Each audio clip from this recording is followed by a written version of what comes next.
And we're back live. I'm going to take my phone and show you a simple diagram. And we're going to talk about this for a minute. This is a diagram of compound parries. If you are facing a right-handed opponent, you can see that she is in the 6th position on guard. And she makes a 4 parry. You see the horizontal or lateral parry. And that's her 4 position. From there, she makes a counter 4. That is what's known as kind of sexist man-to-man defense. That's this part. Player to player, we'll call it. And then zone defense, where you clear the entire zone, the entire target. So it sort of looks like this swoopy design I've drawn. Straight across, then at the end, a loop. That is designed to protect yourself from attacks where you miss the 4 parry. If I attack this person and she moves her 4 parry this way and I disengage, she can come back to 6 like a windshield wiper. But in this one, she's going to choose the zone defense and come all the way around and clear the whole area so that theoretically she has my blade on this part of her foil, just like a 4 parry, right? So I've come here, she's parried, I've disengaged, I'm over here, she makes a circle and comes back, and here I am, and then she can make a repost. So that's a 4 counter 4.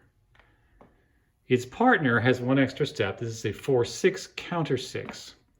So here's the right-handed fencer you're facing. She makes a 4 parry, which misses. She windshield wipers back to 6, which also misses. And then she makes a circular or zone parry to protect herself that way.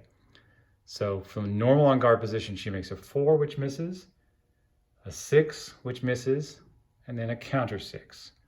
So you have a lateral parry in the other direction, and a circle. If you are left-handed, you just have to make the mirror image of this. That's what that looks like. There are 2 different parries. The top one in blue is 4 counter 4. The bottom one in red has an extra move. It's 4-6 counter 6. So the counter parries are meant to sweep the zone, whereas the lateral parries are meant to be person to person or player to player to protect a particular zone. I'm going to put my camera back where it was and hope that it's in the right position, and I'm going to check it in a couple of minutes.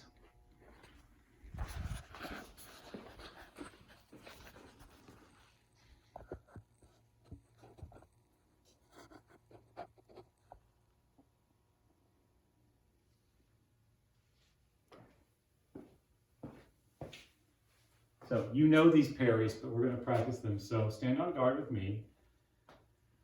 6 and 4, obviously. So if you make a feint to me and I go to 4 and you disengage and you're here, instead of windshield wipering back 4-6, which is natural, I'm going to instead make a sweep or a circle of the entire target area. Catch your blade theoretically and repost. And to do that, let's practice this. Move to 4. I'll do it this way so you can see it. If you're right-handed, move to 4 and a counter 4. In this case, it's counterclockwise, as you can see. Back on guard, 4, counter 4. And even here, you want your hand turned supine somewhat. You don't want to do this. If you do that, it goes skewering off to the right, and you don't want that. Here's the 4. Stay in the 4 position. Make a counter 4. Imagine a clock in front of you, the number 12 at the top, and you are making a motion from 12 o'clock to 12 o'clock, counterclockwise. Sometimes when I fence, I actually fence from the 4 position. It has a certain way of disconcerting my opponent.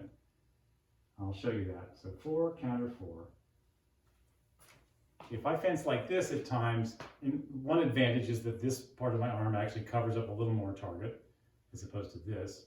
But also it sort of throws my opponents out of whack. It's almost like they're fencing a lefty all of a sudden. And it's just a change, so it's unexpected. You never know what I'm going to do.